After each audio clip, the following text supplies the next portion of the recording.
Bonjour, mon nom est Jean Poirier, directeur adjoint du CIQSS, le Centre universitaire québécois de statistique sociale. C'est un plaisir pour moi de vous souhaiter la bienvenue à ce séminaire.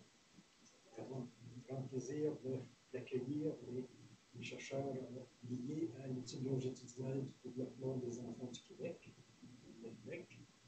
Donc, sans plus tarder, je vais céder la parole à Hélène Desrosiers, Laurent Courtemanche et Luc Bello, qui viennent traiter d'une question fort importante quand on utilise des données d'enquête complexes, c'est-à-dire la prise en compte du plan de sauvetage des entreprises. Merci Jean. Juste pour vous situer, je suis Hélène Desrosiers, coordonnatrice à la direction des enquêtes longitudinales et sociales. Et Robert est coordonnateur à la direction de la méthodologie et de la qualité. Et Luc est statisticien à cette même direction. Alors, je vous remercie d'être présent cette belle journée pour assister à cette formation. C'est une formation qui arrive à point nommé parce qu'on est sur le point de terminer la phase 2 de l'ELDEC. Donc, les enfants sont en 6e année. On devrait les suivre jusqu'en juin. En fait, en juin, normalement, la collecte devrait se terminer. Et puis, il faut dire qu'une formation de ce genre-là a lieu seulement, il y a déjà 5 ans. Donc, il y a beaucoup de d'eau qui a coulé sous les ponts depuis ce temps-là. Il y a beaucoup de nouveaux utilisateurs qui sont venus se greffer au groupe d'analyse initiale. Alors, ça justifie encore plus la tenue de cette formation-là. Donc, vous connaissez les objectifs de la formation d'aujourd'hui. Comprendre l'impact de l'utilisation des pondérations et du plan de sondage de l'ELDEC dans les analyses. Et aussi, je pense que c'est ce qui peut le plus vous intéresser, c'est de vous outiller. Alors, il ne s'agit pas seulement de savoir que ça peut avoir un impact sur les analyses, mais de savoir comment s'y prendre pour que vous soyez le plus autonome possible au niveau de vos analyses. Donc, la présentation va être divisée en 3 parties. Je vais vous présenter d'abord l'ELDEC en gros. Donc, la population visée, le contenu thématique, les taux de réponse à différents volets, différents instruments. Robert va enchaîner ensuite avec la pondération du plan de sondage complexe. Donc, qu'est-ce que c'est? Pourquoi en tenir compte?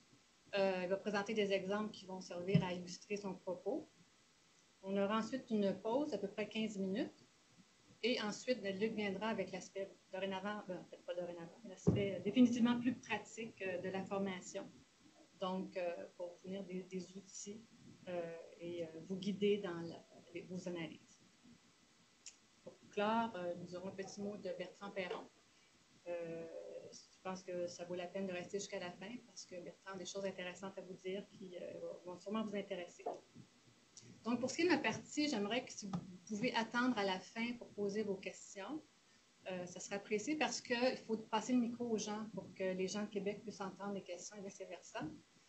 Pour ce qui est des parties de Luc et de Robert, comme c'est plus spécialisé, je pense qu'on va être plus flexible. On va accepter les questions en cours de route pour éviter qu'il y ait des interrogations qui s'accumulent au fil du temps. Et à ce moment-là, je pourrais m'occuper de passer le micro. Il s'agira de lever la main, de vous présenter. Donc, en gros, qu'est-ce que l'ELDEC, pour ceux qui la connaissent plus ou moins? C'est une cohorte de nouveau-nés dont l'objectif, en fait, il y a 2 objectifs principaux. Identifier les facteurs de la petite enfance qui contribuent à l'adaptation sociale et à la réussite scolaire, d'une part, et aussi mieux cerner le rôle des programmes publics et orienter le développement des programmes futurs en ce qui concerne la santé et le bien-être des enfants en général. Donc, l'ELDEC comprend 2 phases. Une première phase qui s'est déroulée de 1998 à 2002, telle que planifiée initialement. Il y a une poursuite en 2003-2010 pour la période du préscolaire et du primaire. La collecte de 2010, comme je le disais, auprès des enfants de 6e année est en cours et devrait se terminer en juin. Pour l'instant, la banque contient les données de 10 passages, soit plusieurs milliers de variables, c'est énorme. Les données complètes et validées de la phase de la collecte en cours devraient être disponibles dans à peu près 1 an et demi.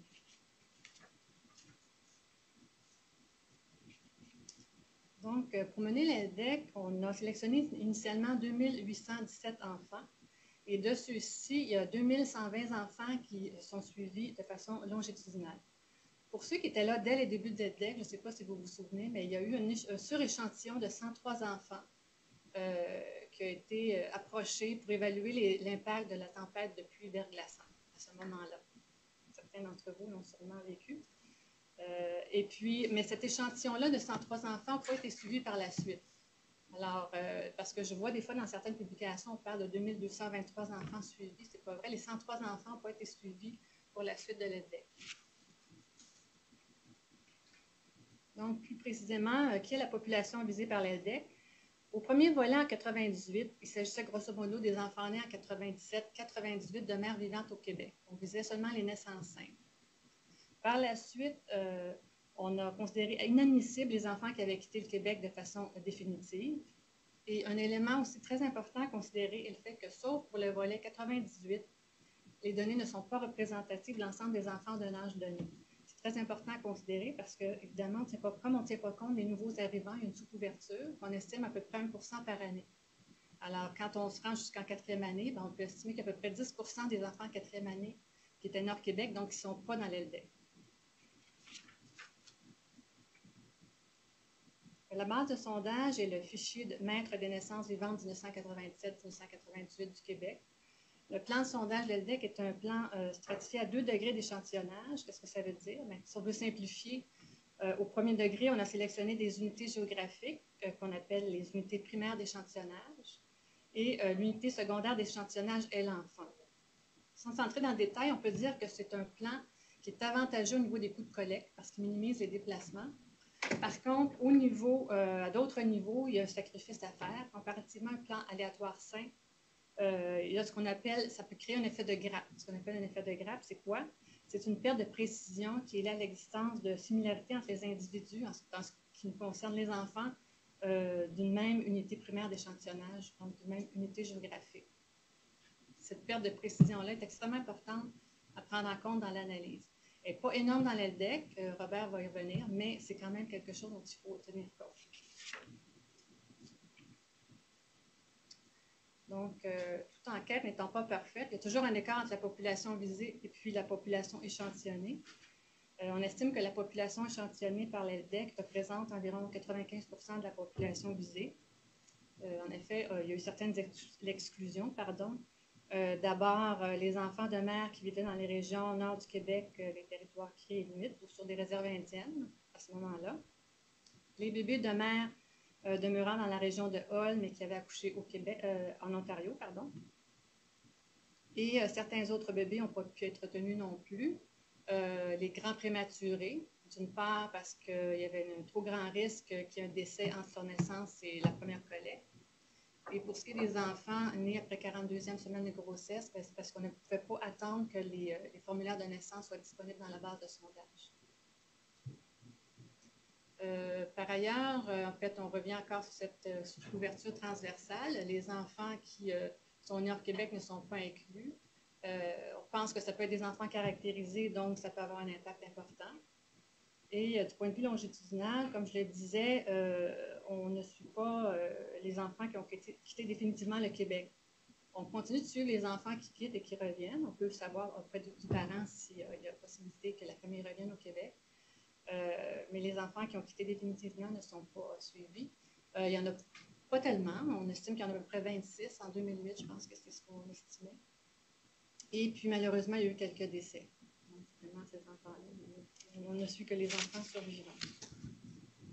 Tout ça pour dire que ça peut paraître beaucoup de détails, ça peut faire en sorte que ça devient compliqué. Bien, dans le fond, là, on parle de qui, de quel enfant. Je pense qu'on peut être assez confortable avec l'LDEC quand on dit que 8% des enfants nés au Québec à la fin des années 90 ont fait ceci, cela.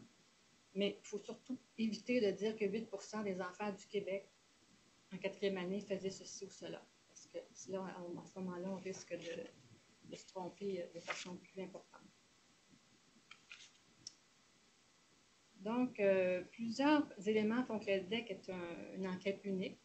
D'abord, elle offre un portrait détaillé des premières années de vie, parce qu'on suit les enfants de façon annuelle de 5 mois jusqu'à 8 ans, donc la 2e année, puis de façon biannuelle ensuite. On y retrouve des mesures, autant des mesures directes que des mesures indirectes. Et c'est aussi une enquête multisource, c'est-à-dire que des informations sont recueillies auprès des parents, des enfants, des enseignants, même des intervieweurs. Et puis, on peut aussi aller chercher des données administratives qui vont permettre d'enrichir l'analyse. Alors, cette diapo-là résume le suivi longitudinal des enfants.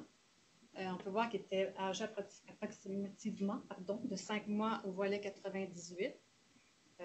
C'est un critère qui avait été fixé au départ pour s'assurer que les enfants étaient en fait suffisamment matures pour participer à certains tests cognitifs. Les enfants n'avaient par contre pas tous le même âge précis à cette collecte-là, entre autres parce que certains enfants étaient prématurés. Donc, ces enfants-là étaient plus vieux en termes d'âge chronologique, ils avaient peut-être 8 mois. Donc, les enfants, lors de la première collecte, avaient entre à peu près 4 mois et 8 mois. Par la suite, l'important, en fait, c'est qu'on voulait s'assurer que tous les enfants entrent en même temps à une année scolaire donnée. Donc, les enfants devaient commencer en même temps la maternelle. Donc, les enfants étaient suivis à peu près au même temps. Chaque enfant était suivi à peu près au même temps de l'année, durant de l'âge de 5 mois jusqu'à l'âge de 3 ans et demi.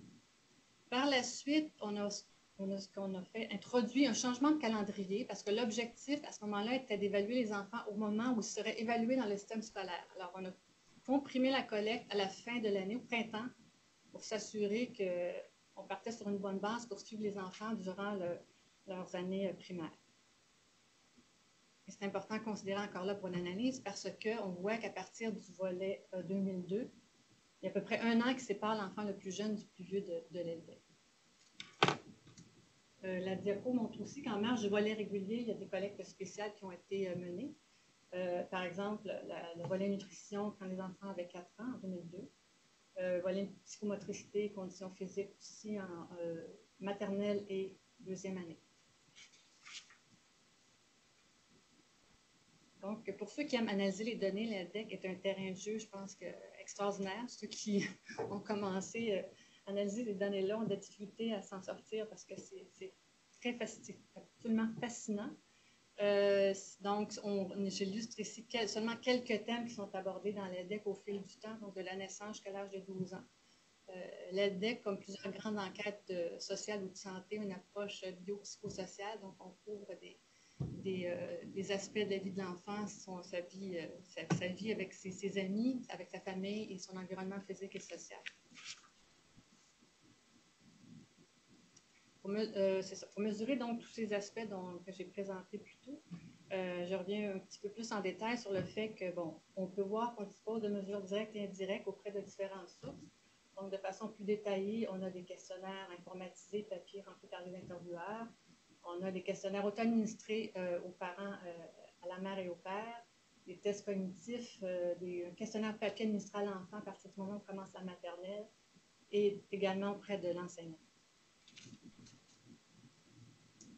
Je voulais ajouter aussi là-dessus que durant la phase 1, c'est-à-dire de 1998 à 2002, il y avait toujours une entrevue en face-à-face auprès de la personne qui connaît le mieux l'enfant. Le plus souvent, c'était la mère. Parce que c'était la première répondante quand les enfants étaient très petits, quand on a continué de suivre.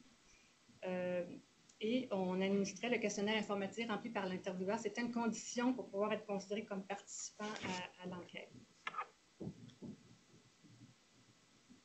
Donc, la diapo montre qu'au début de l'ELDEC, je parlais un petit peu plus à ce moment-ci de la non-réponse des résultats de collecte. La non-réponse était ce qu'on appelle totalement hiérarchique, c'est-à-dire que, par exemple, pour participer à 99, il fallait avoir participé au premier temps de mesure. Et elle était hiérarchique aussi à l'intérieur même de chacun des volets, c'est-à-dire que pour remplir un questionnaire, par exemple, pour que la mère puisse remplir un questionnaire auto-administré, on devait avoir un KIRI. Cette hiérarchie-là de réponse a changé au fil du temps pour 2 raisons. D'une part, parce que les enfants peuvent entrer et sortir de l'échantillon. Et d'autre part, parce qu'on a décidé à partir d'un certain moment donné, en 2004, que la réponse au KIRI n'était pas une condition pour être participant. L'enfant pouvait considérer un enfant participant si on avait une réponse à un autre instrument. Cette diapo-là, c'est peut-être un peu petit, mais ça illustre la situation pour le volet 2008, où on avait 1402 répondants. Mais on peut voir par contre que le nombre de répondants varie beaucoup d'un instrument à l'autre.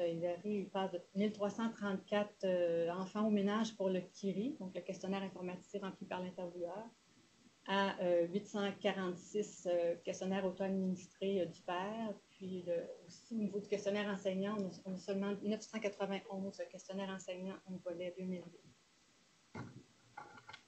Les cases en bleu, si on regarde dans cette diapo-là, illustrent aussi la stratégie de pondération. Je ne vais pas entrer dans le détail, mais simplement pour vous dire que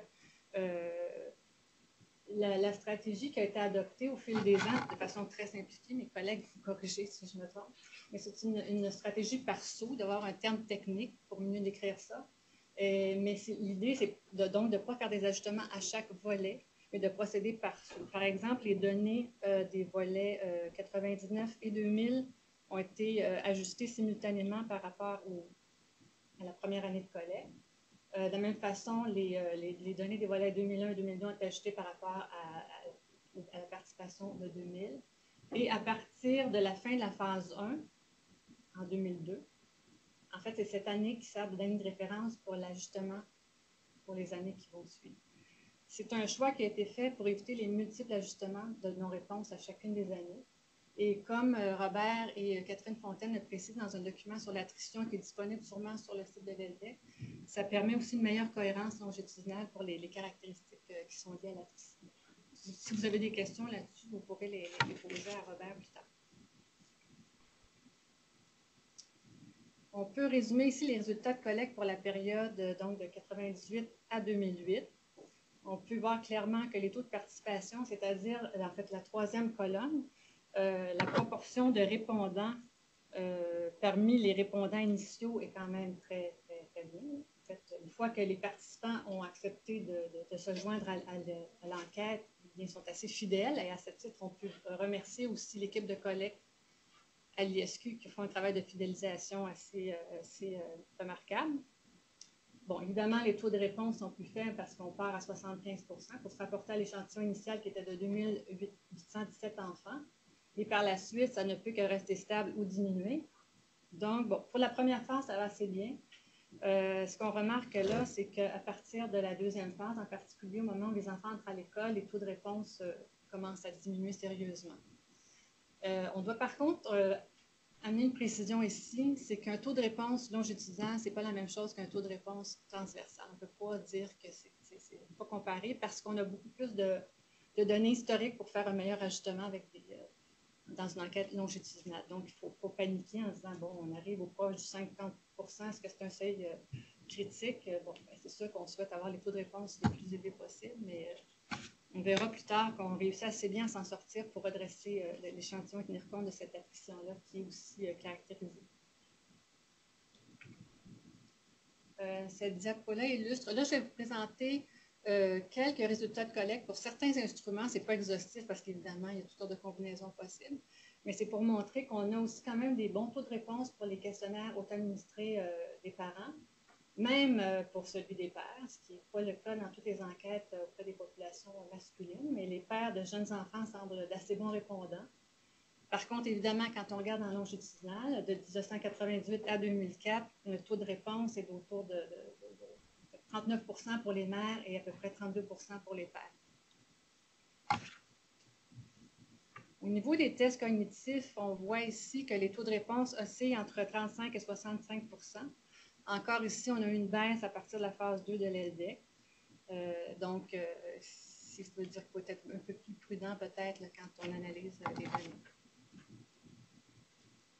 Ici, on voit les résultats pour le questionnaire papier administré à l'enfant qui a été introduit en 2004. Donc, c'est quand même à chacun des volets de 2004 à 2008, les taux de réponse sont quand même relativement stables. Encore là, quand on veut combiner les informations de la maternelle à la 4e année, on se retrouve avec un taux de réponse de 34 %. Le questionnaire auto-administré de l'enseignant, c'est un questionnaire extrêmement intéressant parce que c'est encore là, c'est pas partout qu'on peut réussir à rejoindre cette population-là. Les enseignants sont très, très sollicités par toutes sortes de projets d'enquête. Bon, on fait ce qu'on peut. Quand on regarde les taux de réponse longitudinaux, ça commence à tirer un petit peu. Alors, il faudra voir en 2010 comment ça se présente.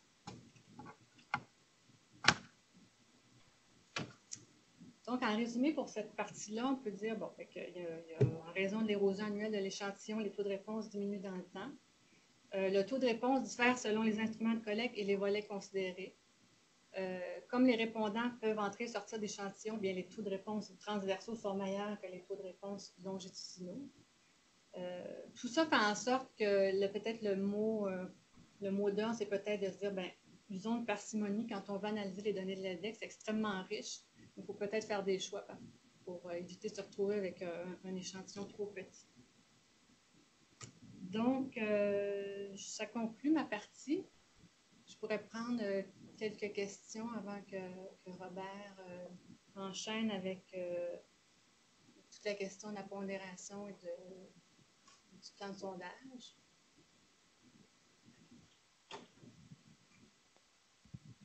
Oui, bonjour. Moi, c'est Miguel Chagnon du service de consultation statistique de Montréal. J'aurais une question sur la taille de la population qui était visée, le nombre de naissances qu'il y avait en 97-98.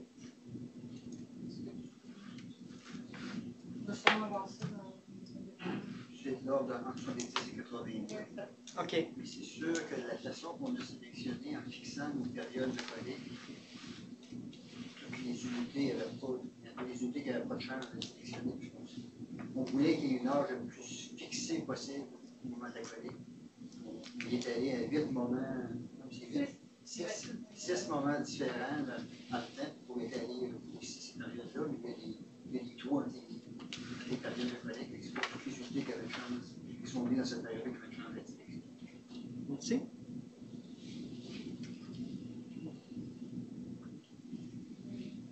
D'autres questions? À Québec, avez-vous des questions pour nous? Donc, je vais passer la parole à Robert. Hélène vous a présenté que les étapes qui ont fait passer de la population à l'échantillon répondant. On va voir maintenant, si on veut faire de l'inférence à la population, qu'est-ce qu'il faut tenir compte de la pondération et du plan de sondage. Vous mentionnez, on passe de la population visée qui était les naissances 97-98 à un échantillon de l'ordre de 2800. Il y a des...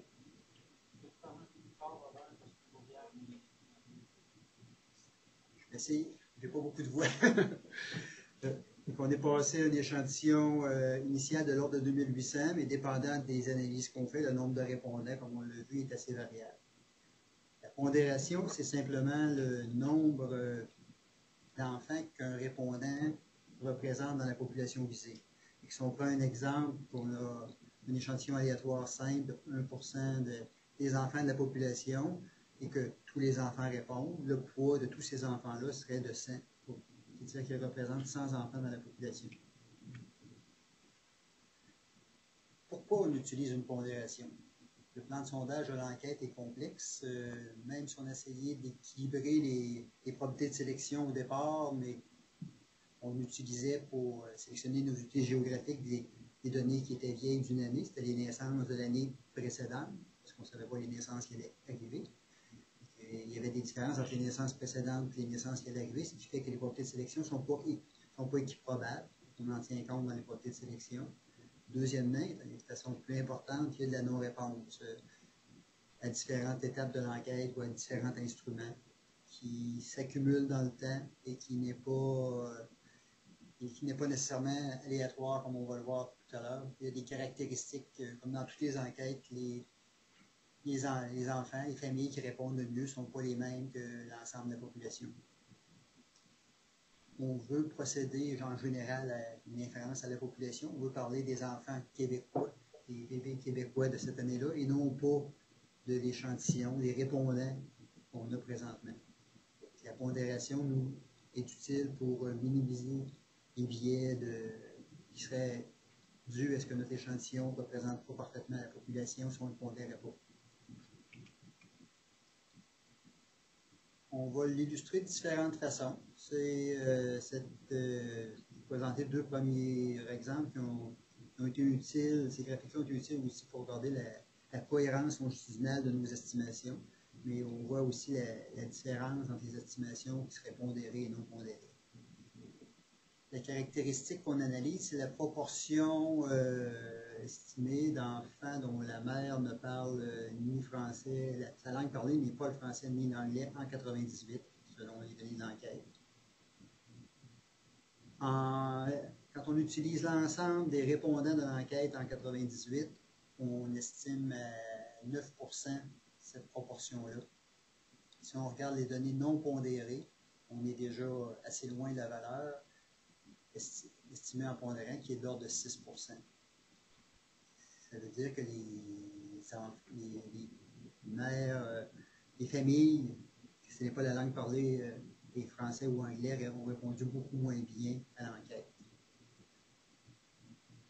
On le voit, on a utilisé les répondants des autres années, de 1999 à 2008, pour estimer le même paramètre. Normalement, on devrait s'attendre à la même estimation. En rouge, on voit la donnée qui est pondérée, qui n'est pas parfaite sur la donnée de 98, mais ça est quand même assez près. Et on voit la donnée qui n'est pas pondérée en bas, puis on s'éloigne toujours de la vraie valeur, de la meilleure valeur. Si on regarde une autre donnée, c'est la proportion estimée d'enfants provenant de ménages ayant des revenus insuffisants ou très insuffisants en 1998. Lorsqu'on utilise la donnée pondérée, on a une estimation qui est de l'ordre de 27,5, non pondérée vers 24,5. Non pondérée pour la non-réponse. En rouge, on regarde on a réussi avec la pondération à rester toujours proche de la vraie valeur, alors que quand on ne pondère pas pour la non-réponse, on voit qu'on s'éloigne tout le temps de cette valeur-là. Donc, c'est les ménages qui avaient des revenus insuffisants, très insuffisants, qui répondent moins bien à l'enquête. De cette façon-là, on a déterminé différentes caractéristiques des non-répondants. Donc, les ménages, les enfants proviennent de familles à faible revenu, de la langue parlée qui était autre que le français et l'anglais, de familles monoparentales, où la scolarité de la mère, c'est un diplôme d'études secondaires et moins, et l'âge de la mère en 98 inférieur à 25 ans. Pour tous ces groupes-là, les taux de réponse sont inférieurs à ce qu'on obtient au global. Ce qui veut dire que si on ne pondère pas les données, on va estimer nos paramètres vont être obtenus sur des données où on a des familles à meilleurs revenus, des familles de scolarité plus élevée, et ainsi de suite. Si on regarde les résultats qu'on obtient en non pondéré, pondéré pour les données de 4e année, E11, l'analyse, c'est sur le rendement scolaire global. On va estimer la proportion d'enfants que le professeur a dit qui était au-dessus de la moyenne. Quand on utilise les données non pondérées, on obtient des valeurs de 51, 30 et 38. Pondérées, on voit qu'on obtient des résultats légèrement inférieurs. Les paramètres estimés pondérés montrent qu'on a des résultats qu'on infère à la population inférieurs à ce qu'on obtient si on prendrait seulement avec l'échantillon non pondéré. Deuxièmement, les différences sont plus grandes, on s'y attend un peu, dans où on a des taux de réponse les plus bas, par exemple pour la famille monoparentale, où on a une baisse de l'ordre de 5 points de pourcentage.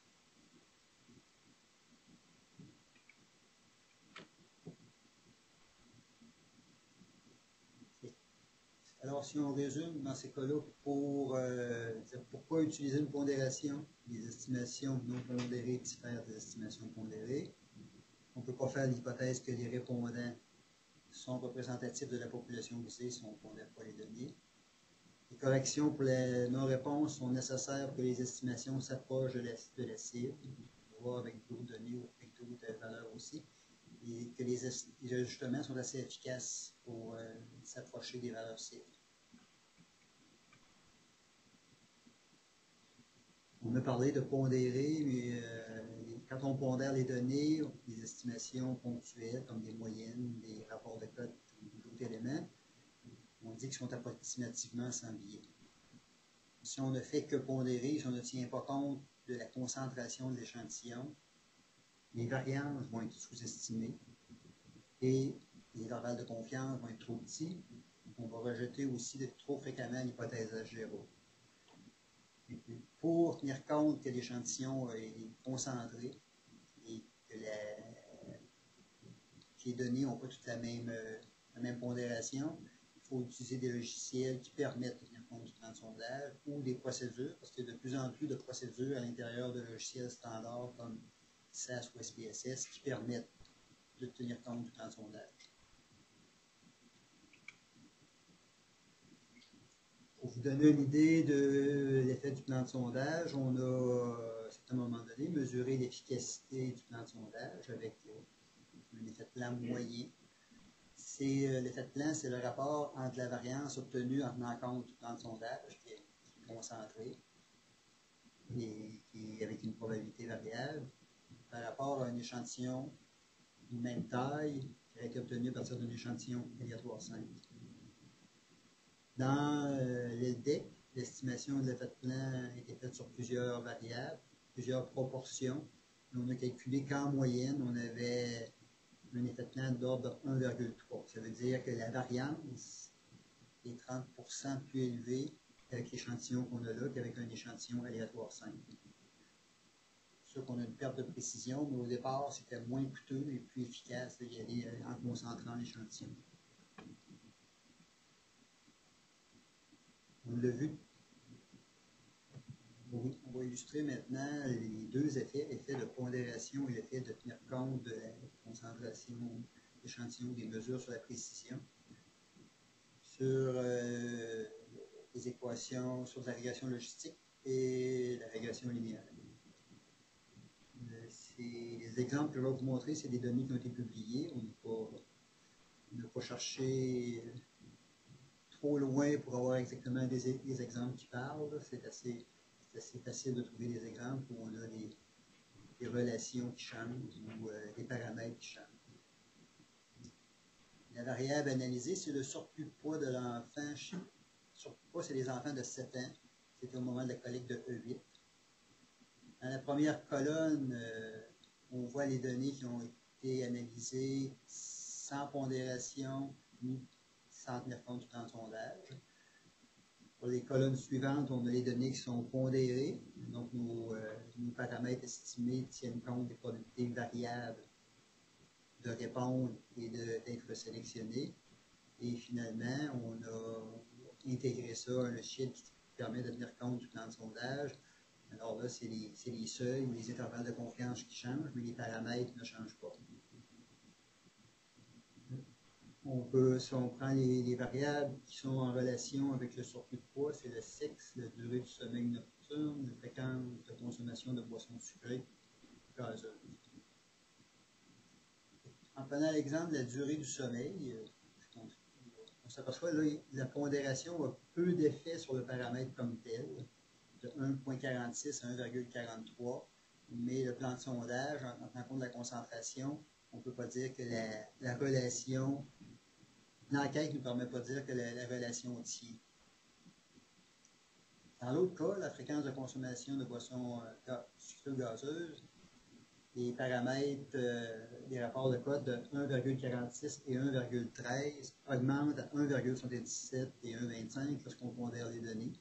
Ce qui fait que notre relation qui, sans pondération, n'était pas significative, devient significative, et même lorsqu'on tient compte de la concentration de l'échantillon, on conclut qu'il y a une relation entre le surplus de poids et la fréquence de consommation de boissons sucrées ou gazeuses.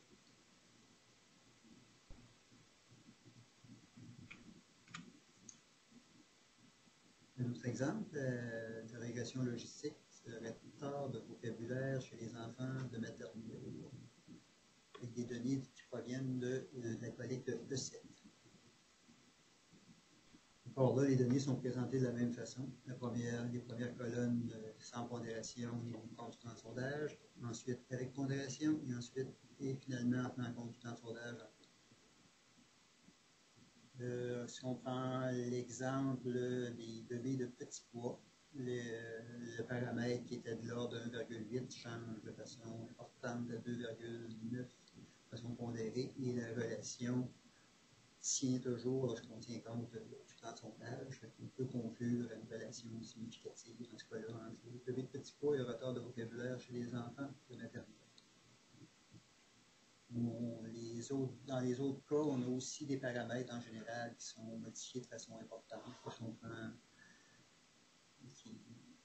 on prend l'exemple d'une infection aux oreilles de 1,4 à 1,6 ou la dynamique de faible revenu. Je ne parle pas assez fort, je m'excuse.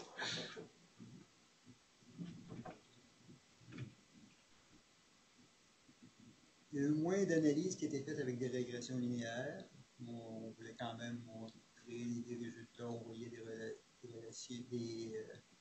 des changements dans les paramètres. Dans cet exemple-là, c'est la relation scolaire globale en première année, en E8. On peut voir que les paramètres sont modifiés par rapport au sexe, qui est de 0,4 à moins 0,7, et que la relation devient significative. Les autres paramètres sont un peu moins modifiés, mais légèrement.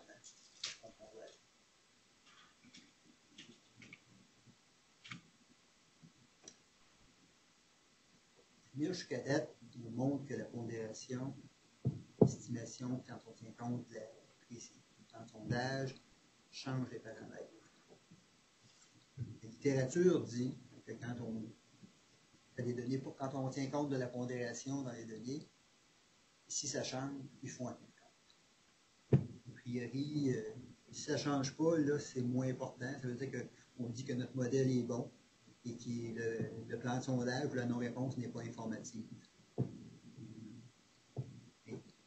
Quand on tient compte de la littérature, on peut dire que c'est bon de pondérer, c'est bon de tenir compte du plan de sondage et les résultats sont différents.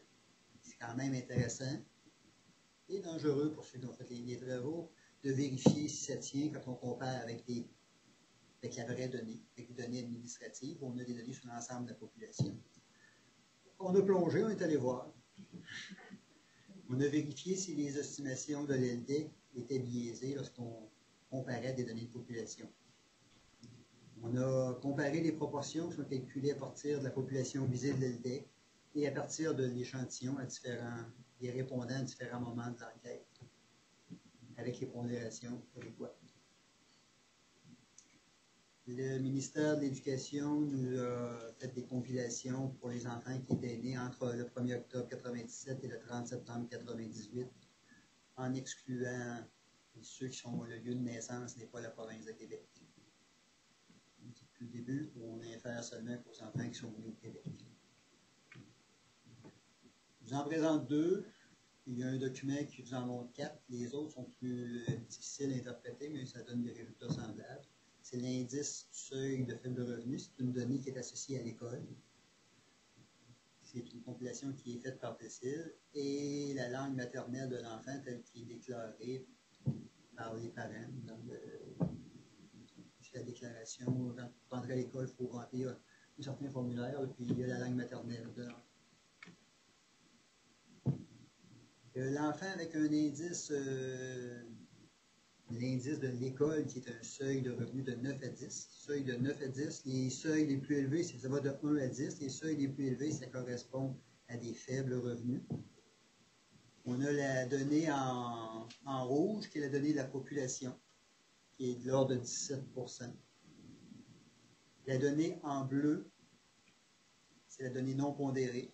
L'échantillon comme tel qui est de l'ordre de 12,5 à 12%, dépendant des répondants de E9 transversal, E11 transversal ou E9 longitudinal et E11 longitudinal. Et on a la donnée en vert qui est l'estimation pondérée qui est légèrement inférieure. On était déjà à une estimation, on était à l'ordre de 16%, on est proche de la valeur, mais pour tenir compte de la précision des données, on voit avec l'intervalle de confiance, ça comprend la vraie valeur. On était content. On a des données, une fois pondérées, qui s'approchent des vraies valeurs, parce qu'on tient compte de la précision. On conclut qu'on n'a pas de biais pour ces estimations-là.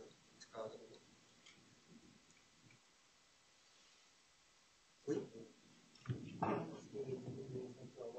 Je parlerai le micro pour que le monde de Québec comprenne. Confiance des estimations sans pondération comprenaient aussi les vraies valeurs ou ils ne les comprenaient pas? Si je regarde la grandeur des intervalles de confiance qui serait légèrement petite d'ordre de 5. Oui, il y aurait. Dans ce cas-là, il comprend.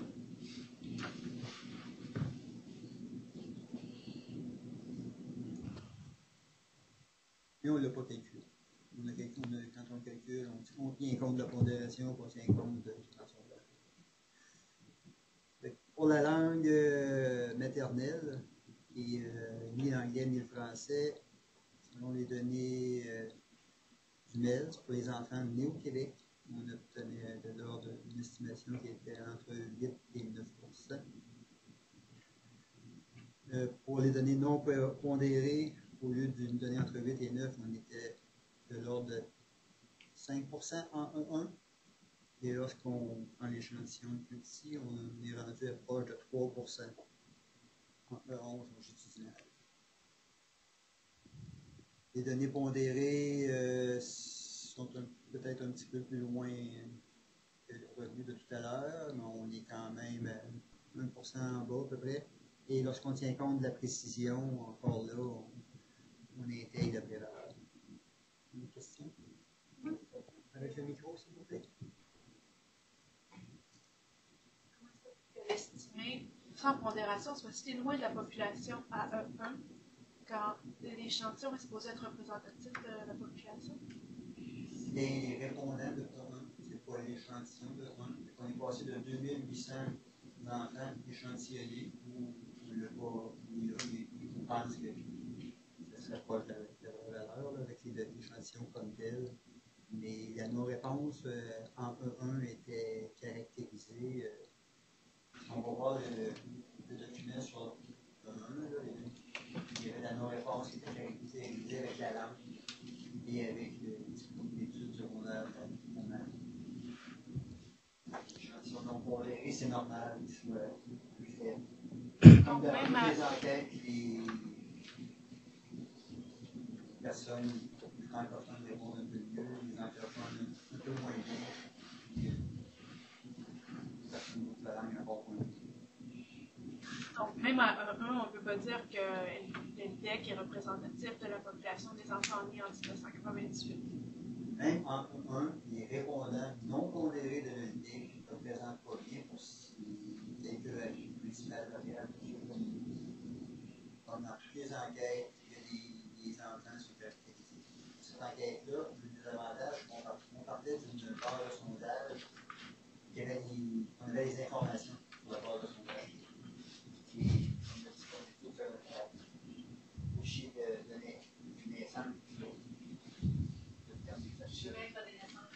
Chimètre de naissance. On demande des données sur la langue, sur les diplômes d'études secondaires, au niveau variable, parce que les niveaux de réponse varient selon ces variables. Ça nous permet, lorsqu'on pondère une donnée, de redresser une estimation pour s'approcher des valeurs. Est-ce qu'il y a des questions à Québec?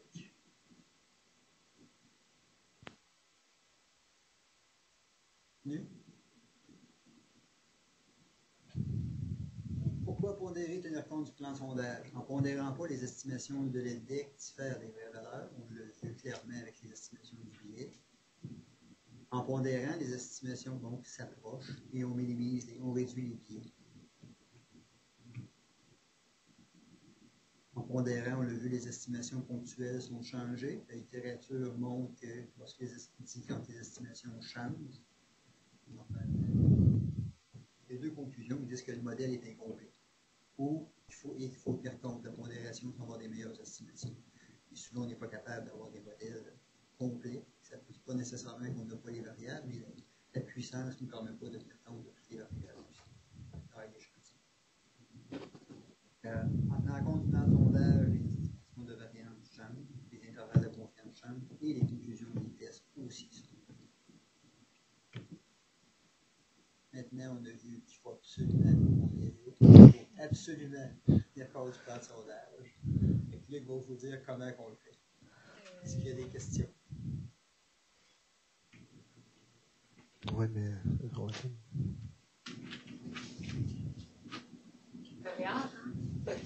Oui, allez. J'avais une question, mais elle arrive peut-être trop tôt. Est-ce que c'est possible d'utiliser les valeurs pondérées aussi pour faire de l'estimation de valeurs manquantes par imputation multiple, par exemple? Ou est-ce que c'est contre-indiqué, c'est pas compatible? Ou est-ce que... On peut faire de l'imputation de données manquantes à partir de... On va en parler un petit peu de nos réponses partielles par la suite. On ne pas vraiment là-dedans, par contre. Oui, c'est possible une imputation. Idéalement, donc en tenir compte dans la mesure de précision, des méthodes comme l'imputation multiple qui tiennent compte que notre donnée imputée n'est pas une donnée observée. Et oui, les meilleures données imputées tiennent compte de la population, n'ont pas d'inférence à la population pour imputer les données. On prend des données pondérées même pour imputer. Les poids longitudinaux, est-ce qu'ils rendent notre échantillon similaire à ce qu'il était à E1 ou similaire à ce que la population était, les 2800 qui ont été sélectionnés pour répondre? Donc oui, c'est similaire à la population. Donc, pas à même pas à l'échantillon de 2800 parce qu'il n'était pas parfait non plus, mais aux données de population. Pourquoi je passais aux données de population avec les informations qu'on a sur les informations qu'on a sur les données de 1.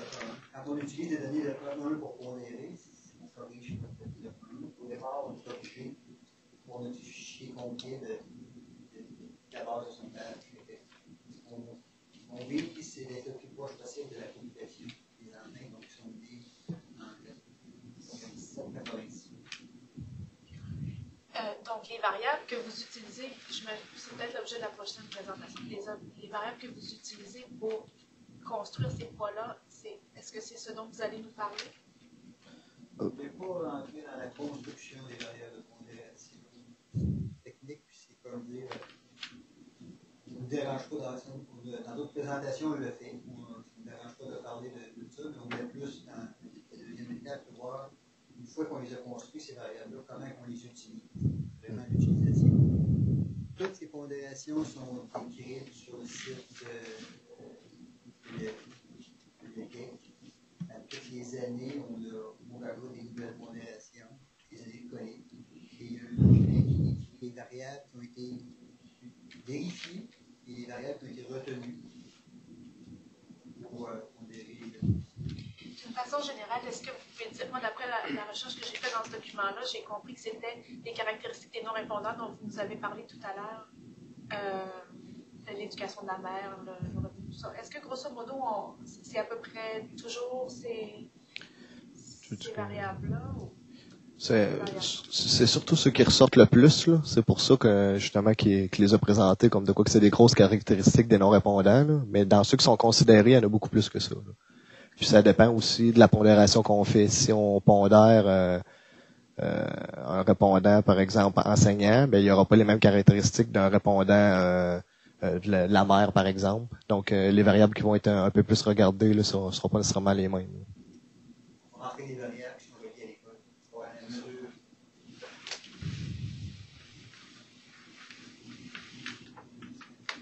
Si je comprends bien, le gros message qui est passé, c'est de dire que c'est important de pondérer, c'est important de tenir compte du plan de sondage.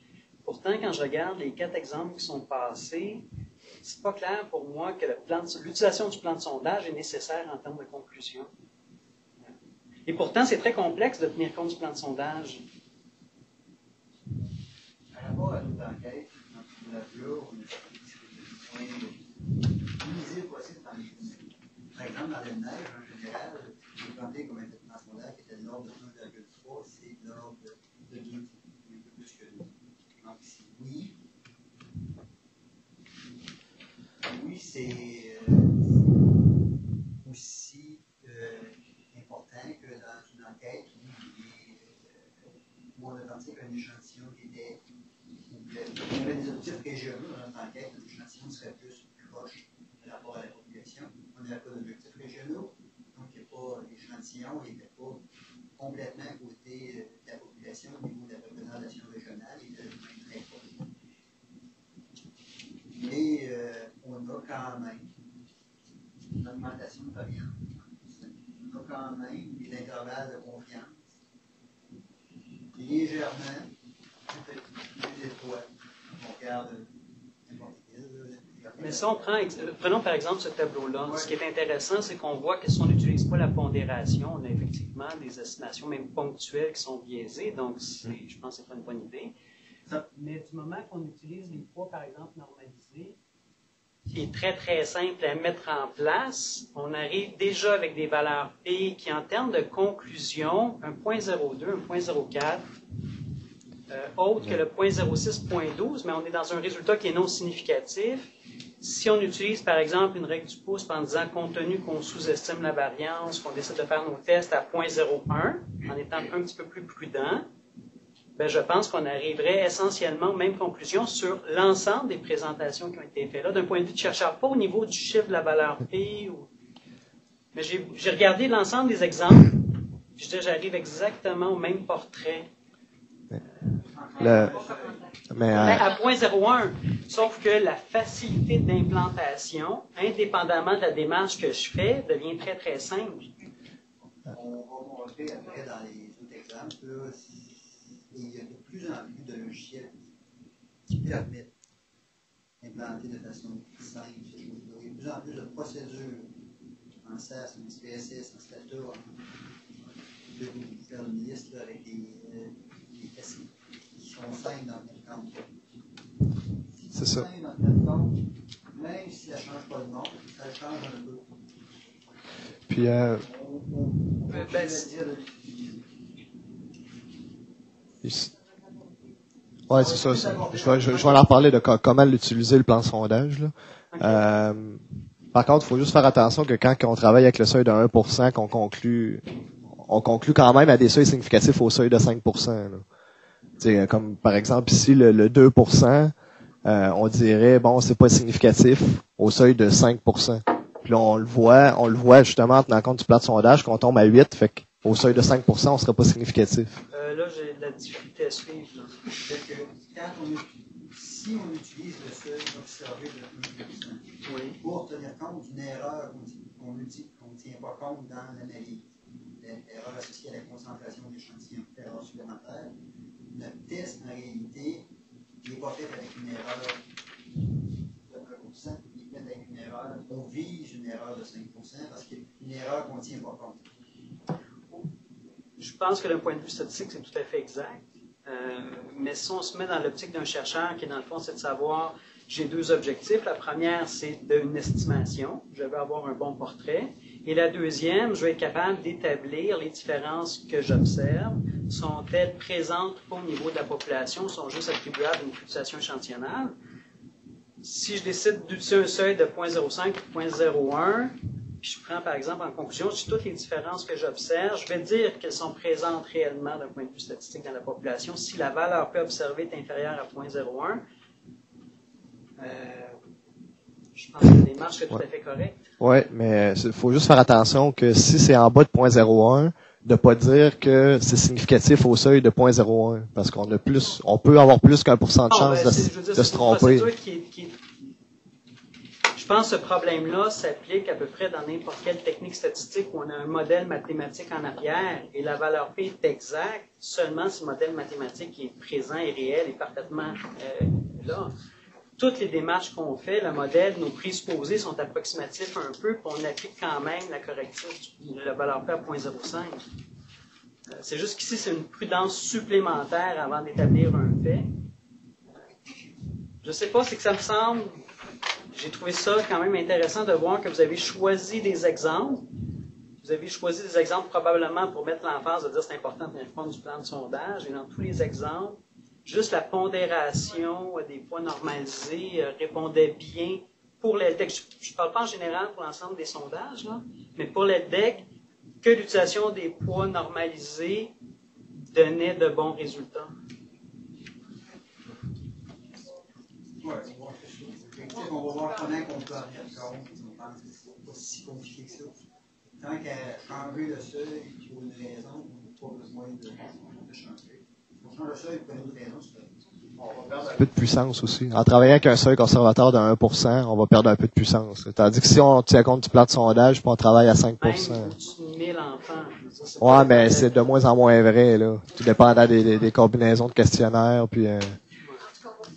C'est correct. Je voulais juste avoir vos commentaires en Ouais. regardant l'ensemble des exemples et l'utilisation des poids C'est plus normalisés. important, selon nous aussi, de pondérer. Ouais, la différence est plus grande sur le fait de pondérer ou non que de ça, c'est clair. Là. Ça, c'est Ouais. clair, là, parce qu'on a des estimateurs qui sont même biaisés. S'il n'y a pas d'autres questions, je peux prendre une pause. Je vois que dans la partie de Luc, là, on va vraiment entrer dans le vif du sujet. Donc, comme Robert vous a dit, après avoir parlé de pourquoi utiliser les pondérations puis les variables du plan de sondage, moi, je vais plus vous montrer, là, spécialement dans l'LDEC, quels poids sont créés, lesquels qu'on peut utiliser, comment les choisir, quoi faire quand il n'y a aucun poids qui peut s'adapter à nos besoins. Puis aussi, après, je vais parler un peu des procédures puis des logiciels qui nous permettent de tenir compte des variables du plan de sondage. Donc, premièrement, un petit rappel sur la pondération dans l'LDEC qui est hiérarchique. Donc, on commence avec un poids de base qui utilise l'inverse des probabilités de sélection des enfants. Puis ensuite, on ajuste cette pondération-là à chaque volet. Là, comme Hélène nous a présenté un peu, des fois, il y a des sauts entre les volets.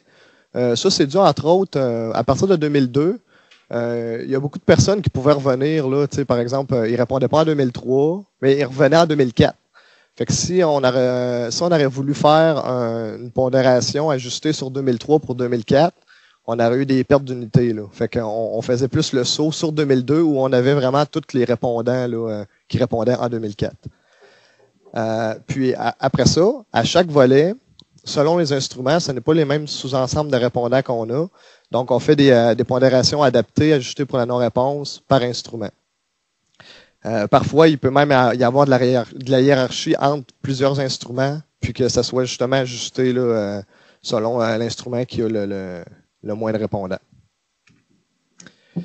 Il y a donc des analyses transversales et longitudinales. Quand on parle d'analyse transversale, on parle toujours de répondants à un volet en particulier. C'est donc ces répondants-là qui sont nos unités d'analyse. On peut avoir plusieurs instruments qui sont inclus dans les analyses transversales. Ce qu'il faut faire attention, ça aussi, Hélène vous l'a mentionné, c'est de ne pas inférer aux enfants de l'année en question. Par exemple, si on travaille sur des données de 2001, on n'infère pas à la population des enfants de Québec de 2001, mais plutôt aux enfants nés en 98, de mère née au Québec. Excusez. de mère vivante au Québec. Puis, pour les analyses longitudinales, bien là, on considère plusieurs volets. Puis, on voudrait, par exemple, regarder de l'évolution là, d'un volet à un autre. Là. Puis, on va garder pour nos pondérations, on va tenir compte seulement aux répondants qui ont répondu à tous les volets dont on voudrait faire les analyses. Une petite note, j'ai écrit parfois les poids transversaux peuvent être utilisés comme des poids longitudinaux. Ça, c'est dû au fait que quand on fait les pondérations, ça marche sur un sous-ensemble de répondants. Donc, par exemple, les répondants du Curie de 2001 pourraient être les mêmes répondants. Tous ces répondants-là pourraient avoir répondu également en 98, en 99 et en 2000. Donc, un poids qui prendrait toutes les données de 98 à 2001, longitudinaux, serait sur le même sous-ensemble de répondants que les répondants seulement au Curie 2001. Donc, parfois, on peut utiliser des poids transversaux puisque dans des analyses longitudinales. Là, je vais faire rapidement la différence entre des poids populationnels et échantillonnaux. Alors, ça, on prend le grand N qui est la taille de la population au global, le petit n qui est le nombre de répondants, le symbole de sommation qui serait une somme sur tous les répondants. Alors, la somme de tous les poids populationnels nous donnerait notre taille de population. Les poids échantillonnels seraient calculés en prenant les poids populationnels multipliés par le nombre de répondants divisé par la taille de la population, tel que la somme sur nos répondants des poids échantillonnaux vont nous donner notre nombre de répondants. Puis, dit autrement, cette somme divisée par le nombre de répondants nous donnerait 1. C'est pourquoi que parfois on parle de poids à moyenne 1. Ça, on en parle parce que des logiciels courants tels que SAS, les procédures normales là, comme des procreg ou procmeans, utilisent des poids échantillonnaux. Sauf les procédures de SAS spécifiques qui tiennent compte du plan de sondage, ce qu'on va voir un peu plus loin. Ce qu'il faut faire attention, comme qu'on a vu avec Robert, c'est que si on utilise ces procédures-là, même si on prend la pondération, les estimations des précisions et les tests statistiques sont approximatifs. Tous les fichiers de pondération de l'LDEC contiennent des poids échantillonnaux. Donc, le nom des fichiers de pondération. Là, avant de commencer, je voudrais que ce soit clair que tout ça est toujours disponible sur le site de l'LDEC. On avait pensé peut-être faire un résumé des pondérations aussi prochainement là, pour faciliter l'utilisation des documents. Là. Présentement, il y a des documents à chaque volet qui détaillent les pondérations qui ont été faites et donc le nom des fichiers de poids puis le nom des variables de poids à utiliser.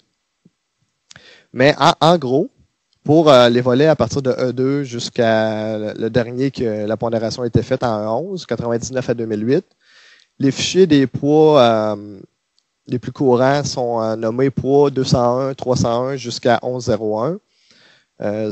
Il inclut souvent des poids pour le KIRI, le QAM, le QAP, que ce soit les poids transversaux ou longitudinaux. Il y a des fichiers de poids 401 à 601 qui contiennent des poids pour les tests cognitifs et de motricité. Puis à partir de 7, il y a des fichiers de poids qui s'appellent 711 à 1111 pour également les tests cognitifs et de motricité, mais également les poids pour le QPAE puis le QANS. Au volet 98, les poids étaient inclus dans le fichier INDI 101 et IPO 101. Pour le nom des variables, on a essayé de garder quelque chose d'assez standard pour que ce soit plus facile de se repérer dans le nom des variables de poids. Donc, le PE, au début, correspond à poids échantillonnal. Ensuite, on a le nom des instruments ou parfois le nom du test cognitif là, pour lequel le poids est créé. Il y a le KIRI, par contre, qu'on a PCM au lieu de KIRI dans le nom du poids. Puis pour des tests qui ont été regroupés, là, quand ça représente plusieurs tests, souvent l'appellation est jeu. Ensuite, après le nom des instruments, on met un L pour montrer que c'est un poids longitudinal, ou un T pour transversal, ou parfois il n'y a aucune lettre, ça représente des poids transversales. Comme j'ai dit tantôt, souvent, il y a des poids transversales qui peuvent être vus comme des poids longitudinales, puis c'est spécialement vrai pour le KIRI. Donc, souvent, des poids KIRI ont pas de lettres, puis ils sont vus plus transversales, mais ils peuvent être utilisés quand même comme longitudinales. Puis, à la fin, on met le numéro du volet pour montrer c'est un poids de quelle année, là, de 1 à 11 pour 98 à 2008.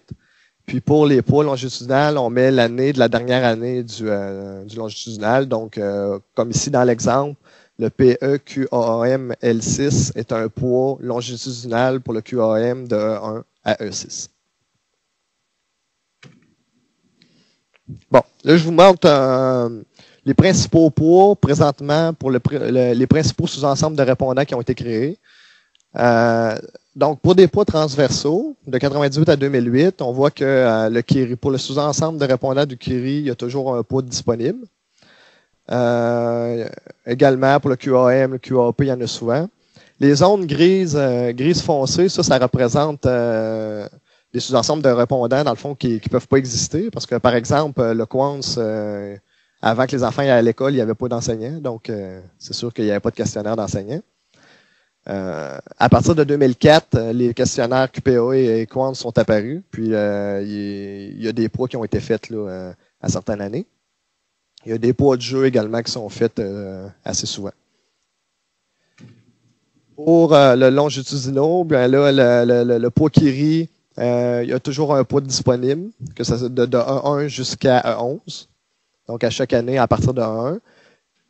Pour le QPAE et le QANS, pour la même raison que je viens de mentionner, des poids qui commenceraient avant 2004 seraient pas applicables pour le QANS et le QPAE. Il y a cependant des poids qui ont été faits à partir de 2004. Donc, de 2004 à 2006, c'est de E7 à E9 pour le QPAE et le QANS. Puis, le QANS a également deux autres poids qui ont été faits là, avec la combinaison de 2 années, là, 2004 avec 2008 et 2005 avec 2008.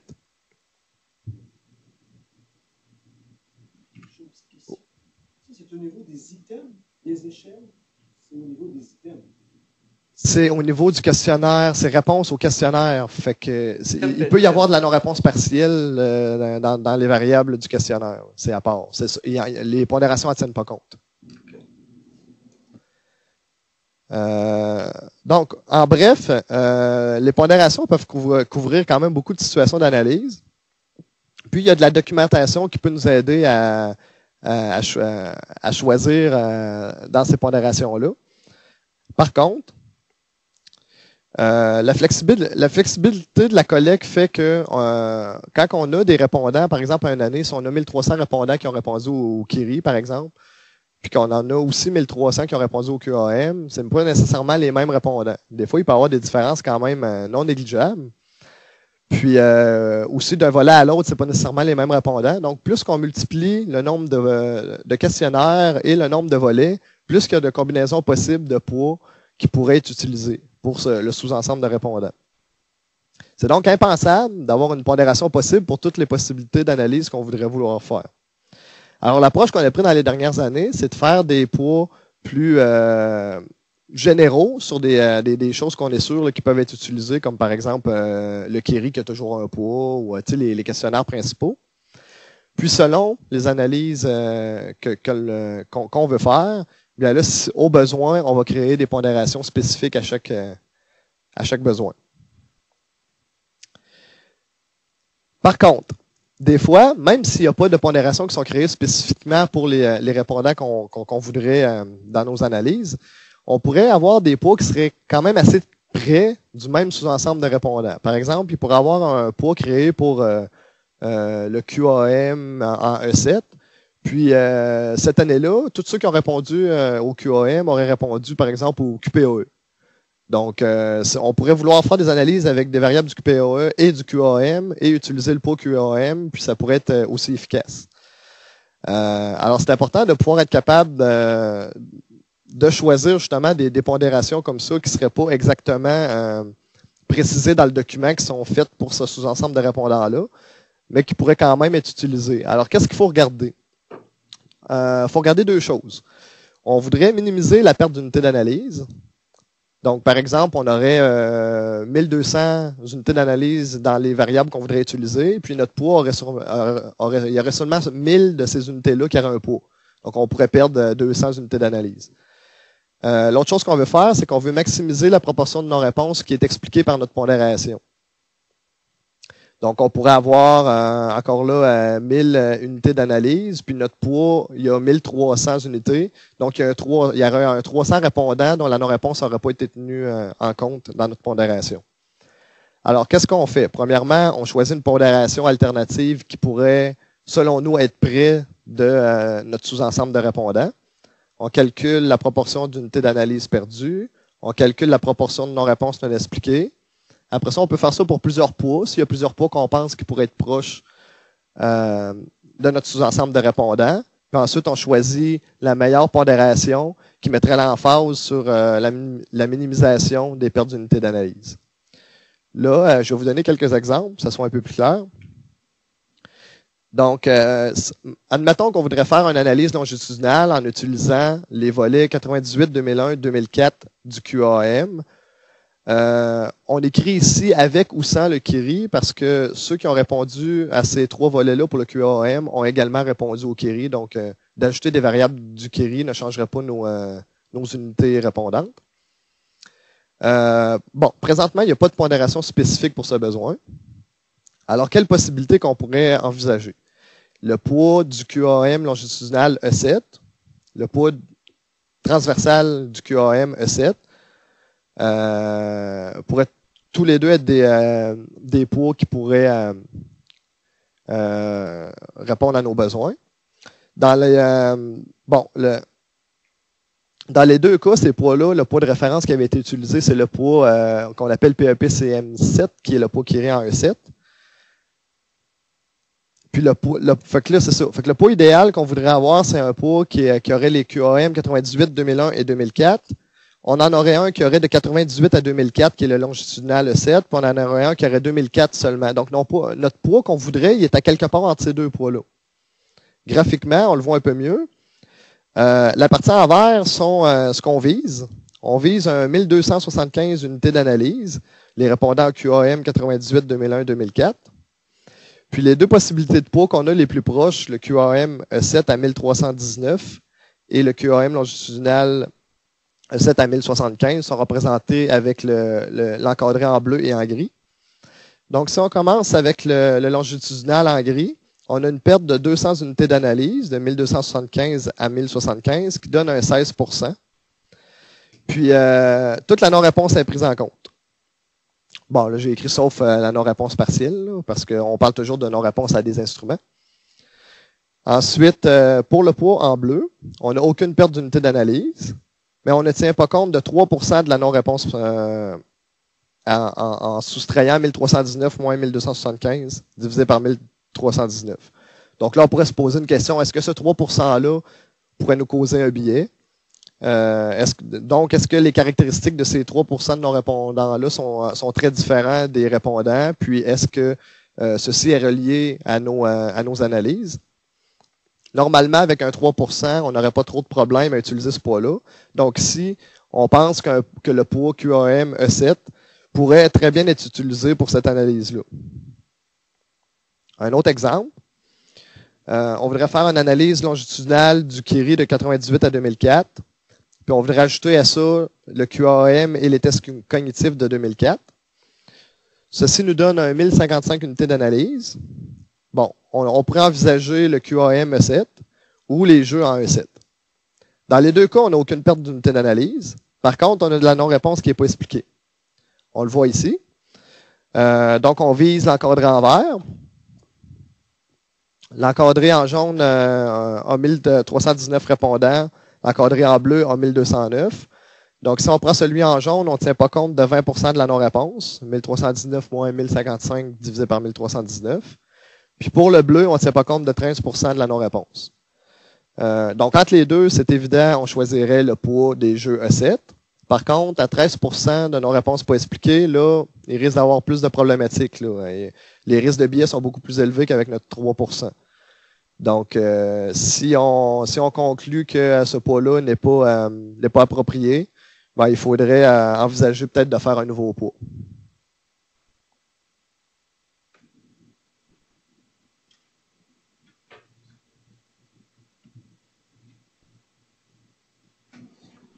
La question qui me vient à l'esprit tout de suite, c'est est-ce qu'il y a des normes pour les seuils de non-réponse qui pourraient être acceptables pour le choix, pour nous guider dans le choix d'un type d'un fichier de poids en particulier? Oui, ben, je dirais qu'en général, en bas de 5%, on n'a pas de problème à utiliser le poids. Entre 5 et 10%, souvent, ce qu'on va faire, c'est qu'on va essayer de vérifier la caractéristique de ces personnes-là. Là. S'ils sont vraiment beaucoup caractérisés, puis que justement les variables qui caractérisent ces non-répondants-là risquent d'être liées à ce qu'on veut mesurer, bien là, c'est là qu'on va conclure que ça peut être problématique. En haut de 10%, ça commence à être pas mal élevé, puis je pense que à moins qu'on pense vraiment là, que c'est vraiment pas lié à nos mesures, là, les caractéristiques de non-répondants, là, on conseillerait de faire quelque chose avec ça. Là.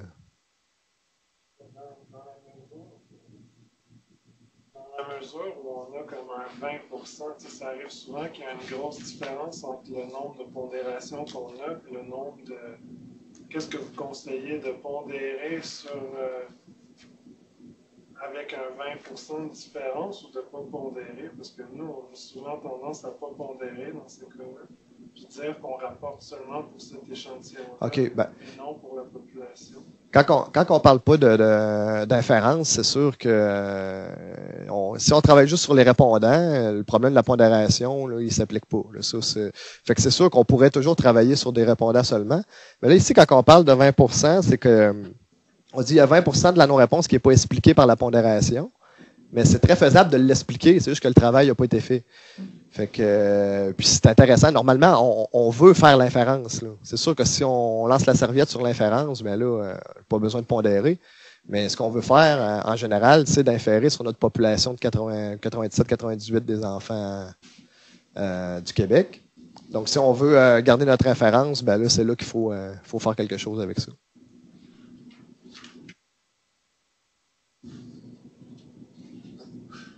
dans un scénario où c'est un scénario qui m'est arrivé, j'ai 1600 si je pondère pas, j'ai 1239 si je pondère, puis les résultats ne changent pas en pondérant ou en ne pas pondérant.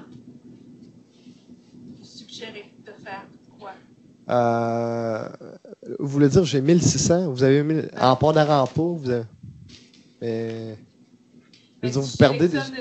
les gens qui ont, par exemple, une donnée à un temps et une autre à une autre, et finalement, j'ai un échantillon de 1600, mais à mon dernier temps, mon poids longitudinal me donne un N. Ah, OK. Ça, c'est parce que, par exemple, vous avez justement dans le cas du QAM 98 2001 2004, par exemple, vous prendriez, si on prend les répondants à ces 3 volets-là, vous auriez un 1600. Par exemple, que si on prend le poids longitudinal, ben là, il faut qu'il ait répondu à toutes les années entre aussi pour être longitudinal. Donc là, c'est pour ça que vous dites, là, mais bon. Donc, dans ce cas-là, ce qu'on suggérait, c'est d'avoir un poids pour les 1600. Le poids, c'est un peu cette vérification-là, c'est un peu à ça qu'elle sert. C'est est-ce qu'il y a un poids qui se rapproche des 1600 qu'on voudrait avoir dans nos unités? Si on en a un, on prend celui-là. Si on n'en a pas, ben là, c'est là que ça pourrait être nécessaire d'en créer un. Fait que là, c'est ça. Fait que là, par exemple, ici, avec le 1055, on voudrait avoir le pot idéal, c'est que ces 1055-là, ils ont tous un pot. Puis, ce poids-là, toute la non-réponse a été prise en compte. Fait que si on a ce poids-là, c'est celui qu'on veut utiliser. Si on l'a pas, ben là, si on n'est pas trop loin, on se dit, bon, ben on pense que ça n'aura pas trop d'effet. Si on est très loin, ben là, on pense qu'il y aura peut-être une pondération là, qui pourrait appropriée, qui pourrait être créée. Par contre, là, si on parle il n'y a aucune différence entre la pondération puis pas pondérée, si on est capable de vérifier ça puis qu'on n'a pas de différence, ben là, ça peut être correct aussi de pas utiliser la pondération. C'est un peu comme Robert parlait au départ, là, que si, mettons, dans un monde idéal où notre modèle serait toujours parfait, la pondération, on n'en aura pas de besoin. Là. Parce que ça voudrait dire qu'on aurait dans le modèle un peu les caractéristiques pour lesquelles la pondération tient compte là, au bout de la ligne. Fait que c'est sûr que ça peut être possible aussi là, si on voit qu'il n'y a pas d'effet de pondération. Là.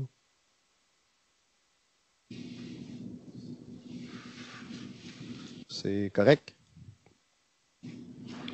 On peut-tu constater qu'il n'y a pas d'effet parce que le poids qu'on utilise, il n'est pas parfait? Ouais, OK. Ben là, on n'est jamais sûr, tant qu'on n'a pas créé. C'est ça. Ouais, c'est vrai. C'est vrai que si on n'a pas le poids, c'est dur à dire que le poids n'a pas d'effet parce que là, si on n'utilise pas le bon poids, on ne sait pas trop. Non, c'est vrai.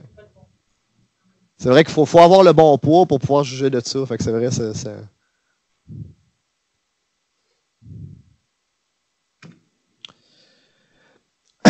Donc, dans le LDEC, si un poids est disponible, c'est un peu ce que je viens de dire, en consultant la documentation, on peut choisir le bon poids, l'utiliser. S'il n'y a aucun poids disponible, bien là, on regarde s'il n'y a pas des pondérations qui seraient prêts puis qu'on pourrait utiliser. Là, j'ai écrit ici au besoin, on peut consulter l'ISQ là, pour vérifier s'il y aurait un poids qui pourrait s'adapter aux besoins. Puis si vraiment il n'y a aucun poids puis qu'il n'y a rien qui se rapproche de ce qu'on veut, ben là, il y a de la possibilité de faire de la pondération sur demande, de faire des pondérations spécifiques.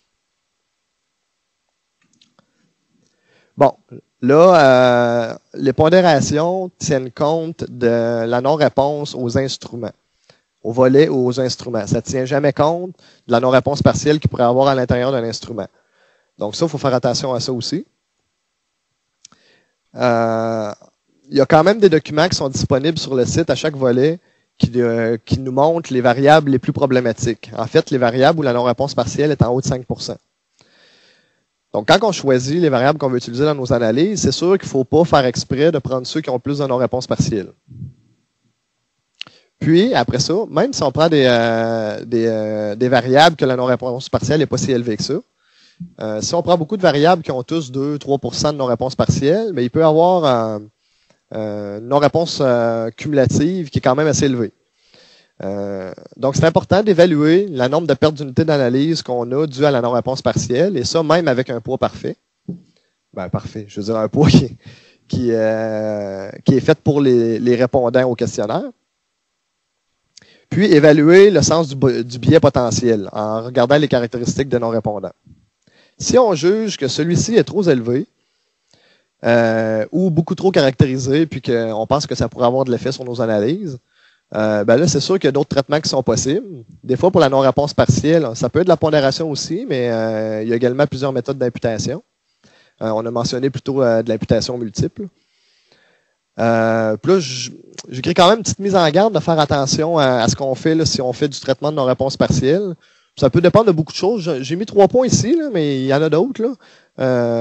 Nos choix de traitement peuvent dépendre, par exemple, du pourcentage de non-réponse partielle qu'on a, évidemment, du type d'analyse qu'on effectue après avec nos données. Puis, bon, là, j'ai marqué le nombre de variables impliquées dans le modèle avec non-réponse partielle, parce que s'il y a seulement qu'une variable qui est problématique, peut-être que la solution est peut-être simplement de flusher cette variable-là, puis de travailler avec les autres variables. Puis, en gros, ce qu'il faut se rappeler aussi, c'est qu'il faut qu'on essaie de garder la distribution de notre variable avec notre imputation. Ou, à la limite, quand on fait de l'imputation, comme par exemple de l'imputation multiple, ben, de tenir compte de la variance due à l'imputation après ça dans nos analyses. Puis de faire attention aussi de ne pas renforcer des liens, là, par exemple dans des régressions.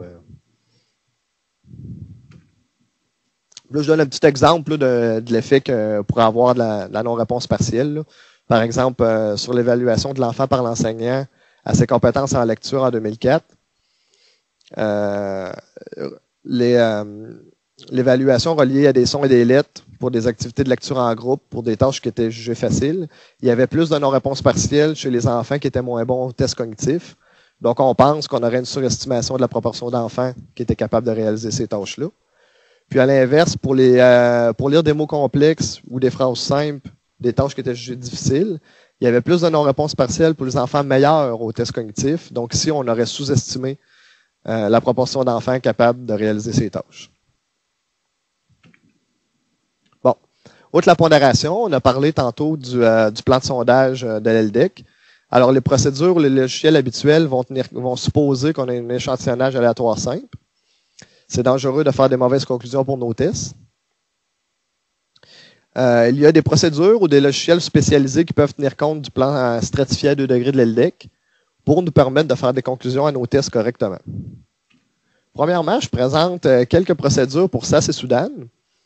Donc, premièrement, SAS, on a toutes les procédures survey de SAS aident à tenir compte du plan de sondage. Donc, on a ici le survey means qui correspond à proc descript et ratio de Soudan, qui permet de faire, par exemple, des totaux, des moyennes, des quantiles, des ratios. On a le survey FREC ou le crosstab pour Soudan qui nous permet de faire des tableaux de fréquence et aussi les tests d'indépendance. On a le survey reg ou le regress pour la régression linéaire, le survey logistique RLogis pour la régression logistique. Puis là, Soudan a quelques autres procédures, là, le multilog, le survival, des analyses de durée de vie ou le loglink. Je vous mets juste un petit exemple de syntaxe là, assez simple là, dans l'ELDEC là, pour une régression là, bien simple. Là. Donc, en SAS, on utiliserait le survey reg, tandis qu'en Soudan, on utiliserait regress.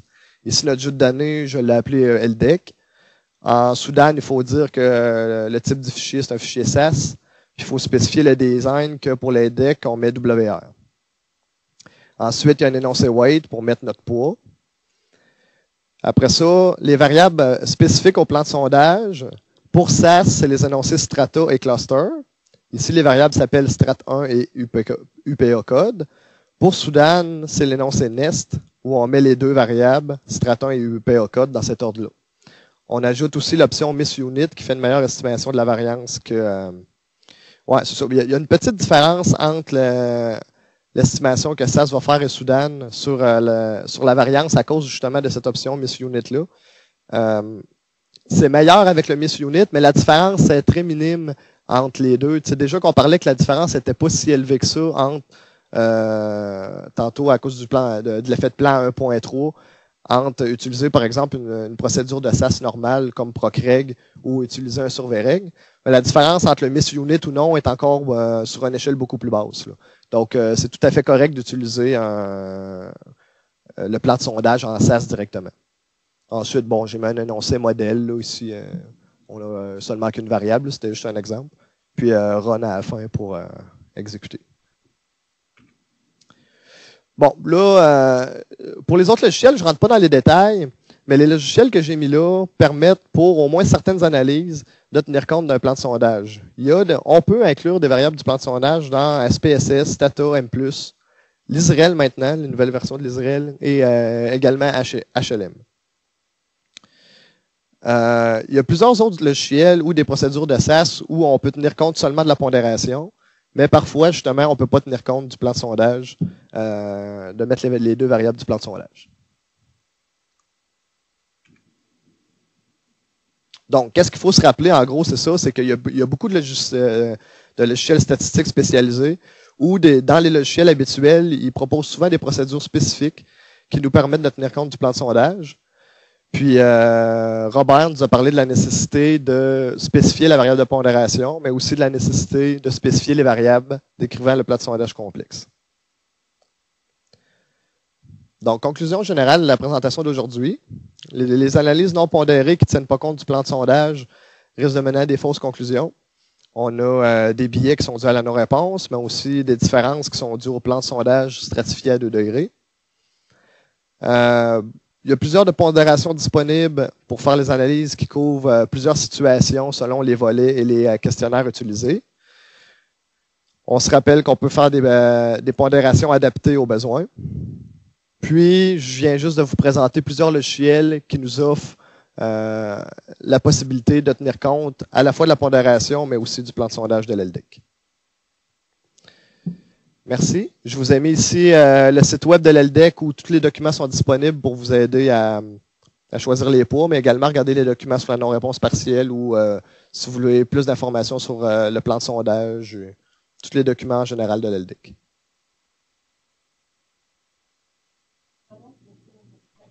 Devrait être mis sur le site du site.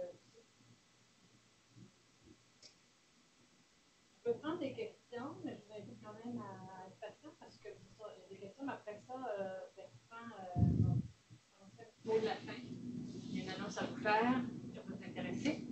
Alors, tout à fait en lien avec ce que je vais vous présenter. Alors, vous avez des questions sur la présentation de l'eau? Peut-être à Québec aussi.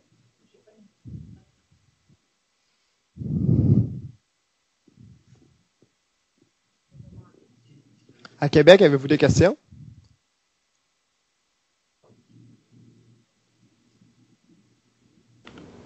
Non, on n'a pas de questions. OK. Pour les gens qui veulent tenir compte du plan de sondage, est-ce que vous offrez du soutien?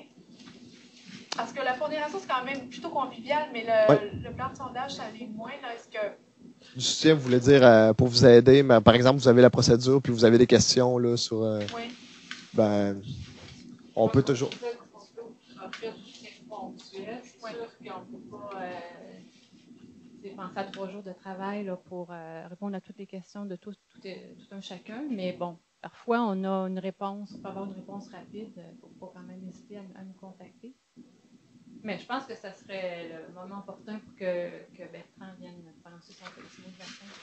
Parce que ça concerne le plan de sondage aussi.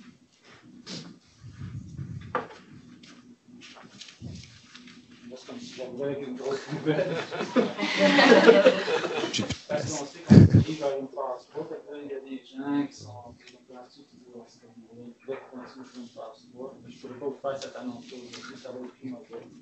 Je voudrais quand même commencer par remercier les personnes qui ont participé à l'organisation du séminaire d'aujourd'hui. Il y en a qui sont pas parmi nous, qui sont dans l'équipe de l'EDEC, je pense à Joseph Thibault par exemple. Je remercie aussi Six d'avoir accueilli cet événement-là dans ses murs, pas seulement à Montréal, à Québec aussi.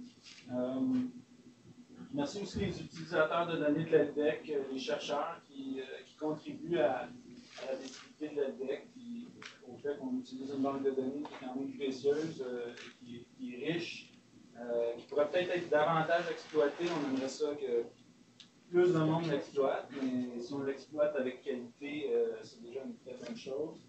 Remercier les partenaires aussi, ceux qui mettent de l'argent dans l'EDEC, principalement le ministère de la Santé et des Services sociaux, le ministère de la Famille et des Aînés, la Fondation Lucie-André Chagnon, l'ISU, certains groupes de recherche aussi comme le GRIP et le GRI à l'Université de Montréal qui ont fait des collectes assez importantes, Québec en France aussi, et d'autres. Et à chaque fois, je faut que je remercie les répondants. Je me dis, il y en a peut-être un quelque part qui écoute. Sans les répondants, sans les familles, sans les enfants, on serait aussi utiliser des données aussi intéressantes. Bon, la présentation qui a été faite aujourd'hui va être disponible sur le site du SIX, mais on va aussi mettre un lien sur le site de l'ELDEC. Pour ceux et celles qui n'ont pas l'habitude d'aller visiter le site de l'ELDEC, je vous invite franchement à y aller. Il y a beaucoup d'outils, ceux dont on vous a parlé aujourd'hui, mais d'autres aussi, les questionnaires, toute la documentation technique, tous les indicateurs, les variables dérivées sont décrites, les sources, les justifications de chaque derrière. C'est en jasant avec les étudiants qui me faisaient part du fait que ça leur permettait vraiment d'avancer rapidement dans leur travaux, une fois qu'ils avaient consulté toute cette documentation. Il y en a peut-être qui n'ont pas de réflexe de le faire, qui vont dire comme ça. Je vais revenir un petit peu sur la pertinence du séminaire d'aujourd'hui, puis parler de l'origine de ça. Dans un premier temps, on a commencé à faire des travaux sur la caractérisation de l'attrition. On s'est rendu compte assez rapidement que ça pouvait devenir problématique. Puis l'attrition, c'est un phénomène qui est difficile à arrêter, donc c'est en augmentation. Donc plus on avance dans le temps dans notre étude, plus il faut tenir compte des problématiques liées à l'attrition. On avait aussi mené un sondage de peut-être 3-4 ans de ça auprès des utilisateurs pour leur demander est-ce que vous utilisez les pondérations ou non. Il y avait peut-être un chercheur sur 2 qui disait utiliser les pondérations, peut-être un chercheur ou 2 sur l'ensemble des chercheurs de l'ELDEC qui disait imputer des données manquantes. Donc, à partir de ce moment-là, on s'est dit qu'il faudrait peut-être augmenter la tendance à l'utilisation des poids qu'on fait. C'est une tâche qui est assez lourde, fastidieuse. Ça ne prend pas 3 jours monter la série de poids du côté de nos collègues de la méthodologie. Je pense que tant qu'à faire cet exercice-là, il faut aussi bien l'utiliser. Aujourd'hui, ce qu'on voulait, c'était démontrer d'une certaine manière que c'est un outil. Ce sont des outils intéressants pour les chercheurs. Il y en a d'autres qui peuvent être développés par les chercheurs eux-mêmes. On n'empêche pas ça non plus. Mais si on cherche une bonne qualité dans les données. Ce qu'on remarque aussi, c'est que c'est des variables indépendantes qu'on utilise souvent qui sont liées à la caractérisation de l'attrition, de la pauvreté, de la structure des familles. On a toujours ça dans nos analyses. Donc, je pense que ça augmente la pertinence d'utiliser les pondérations qu'on produit. Et en plus, c'est lié aux outcomes principaux, comme la réussite scolaire. Donc, si on veut vraiment atteindre les objectifs de l'ELDEC, on peut utiliser ces outils-là. Je n'ai pas préparé un PowerPoint, mais j'ai quand même une petite note pour suivre. Je pense que les objectifs du séminaire d'aujourd'hui ont quand même été atteints. On a suscité une certaine réflexion, il y a eu des questions. Pour moi, ça, c'est important que ça se passe, que ce ne soit pas unilatéral, qu'on vous explique ce qu'on voudrait que vous fassiez en espérant que vous n'allez pas les yeux fermés. Donc ça, je trouve ça vraiment bien qu'il y ait eu une certaine interaction. Je vais sauter des petits bouts pour que ça soit moins long. Les outils sont à votre portée. Il y a les pondérations.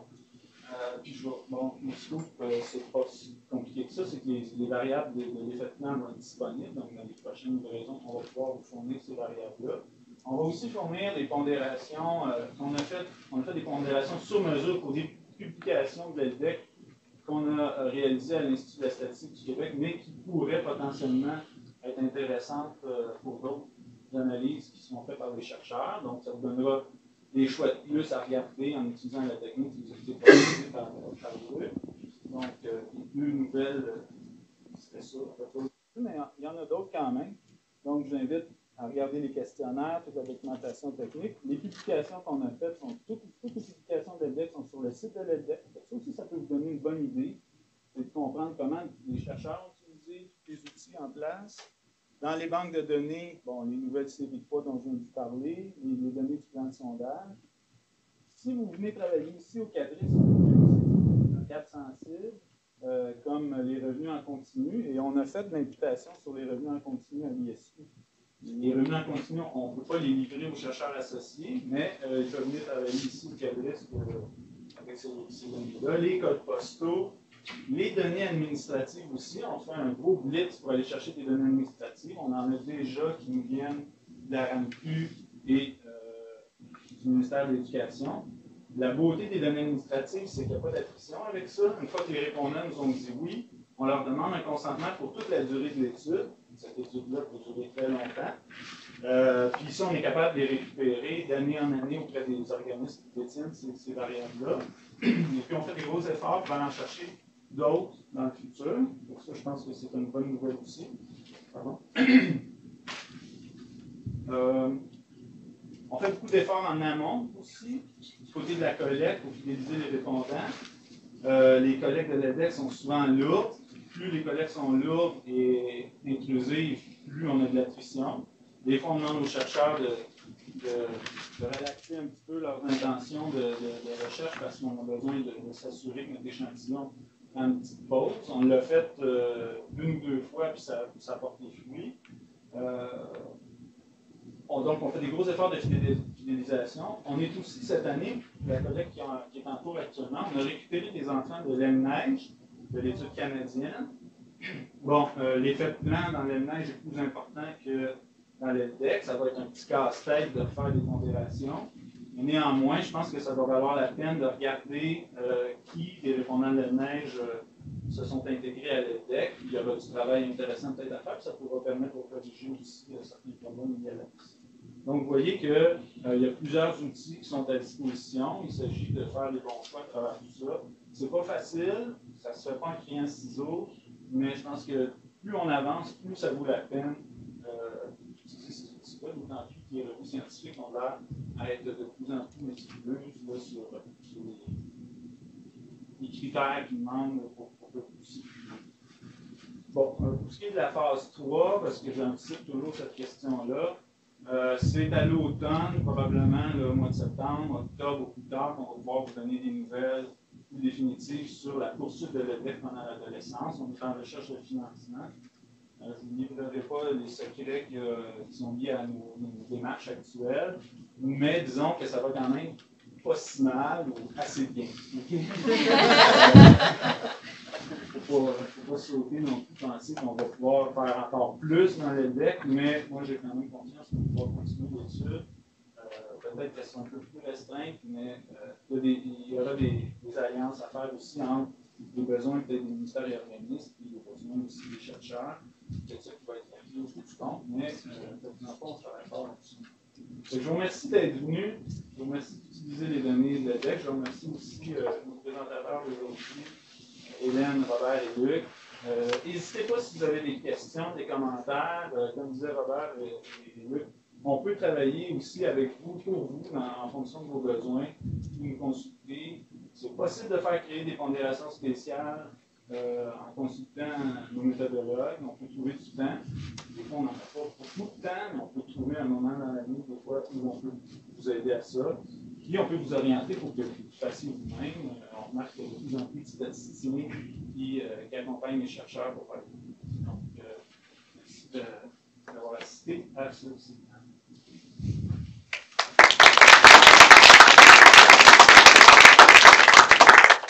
Juste pour compléter, je voulais remercier aussi Aldi, Ed et Karine Tétrault qui ont contribué au choix des exemples, parce que tu as donné un petit coup de main. Puis pour dire que pour ce qui est des données du plan de sondage et des nouveaux poids, on pense envoyer un fichier aux responsables des banques de données d'ici, on ne va pas s'engager trop rapidement, mais en tout cas d'ici le mois de septembre, vous devriez recevoir un fichier contenant les 2 variables du plan de sondage avec les 7 nouveaux poids qu'on a créés, en plus des poids qui existent déjà.